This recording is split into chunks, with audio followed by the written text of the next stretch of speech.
అమ్మవారి యొక్క కరుణ కటాక్షల కోసం ఈరోజు ఆ తల్లి దర్శనం కోసం ఈరోజు రావడం జరిగింది. ఆ తల్లి దర్శనం ఏందో అందరికీ తెలుసు, ఆ తల్లి శక్తి ఏందో అందరికీ తెలుసు. ఈ భాగ్యనగర్తో పాటు తెలంగాణ రాష్ట్రంలోని ప్రజలందరూ సుభిక్షంగా ఉంటున్నారు. నాకైతే కరీంనగర్లో మా మహాశక్తి తల్లి అమ్మవారు, భాగ్యనగర్లో ఈ భాగ్యలక్ష్మి అమ్మవారు, ఈ అమ్మవార్ల యొక్క ఆశీర్వాదంతోనే ఈరోజు ముందుకు పోయే ప్రయత్నం చేస్తున్నా. అమ్మవారి యొక్క కరుణ కటాక్షాలతోనే ఈ ధర్మం కోసం, ఈ దేశం కోసం, సమాజం కోసం పనిచేసే ప్రయత్నం చేస్తున్నా.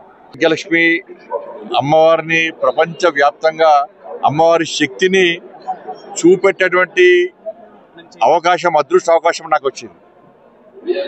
భాగ్యలక్ష్మి అమ్మవారి యొక్క శక్తిని ప్రపంచానికి చూపెట్టాను. ఆ అమ్మవారి పాదాల సాక్షిగా ఆ రోజు నేను భారతీయ జనతా పార్టీ అధ్యక్షుడిగా ఉన్నప్పుడు ప్రజా సంగ్రామ యాత్రను ప్రారంభించడం, అనేక అడ్డంకులు, అనేక అవరోధాలు ఉన్నప్పుడు కూడా అమ్మవారి యొక్క కరుణ కటాక్షలతోని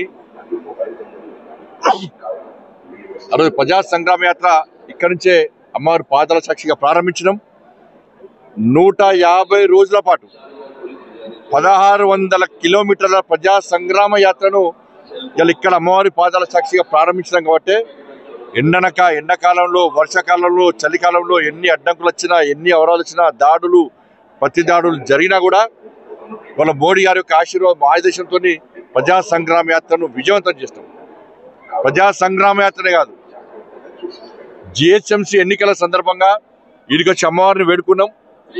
అమ్మవారి పాదాల చింతన, అమ్మవారి యొక్క అనుగ్రహంతో, కరుణ కటాక్షలతోని భాగ్యనగర్లో హిందూ ఓటు బ్యాంకు తయారు చేసి, హిందూ సమాజాన్ని సంఘటితం చేసి, హిందూ ఓటు బ్యాంక్ ద్వారా 4 స్థానాలు కార్పొరేటర్లను 48 స్థానాలకు ఆ తల్లి యొక్క మహిమతోనే, ఆ తల్లి యొక్క కరుణ కటాక్షలతోనే ఇలా భాగ్యంలో జిహెచ్ఎంసీ భారతీయ జనతా పార్టీ 48 స్థానాలు గెలుస్తున్నాం మేము.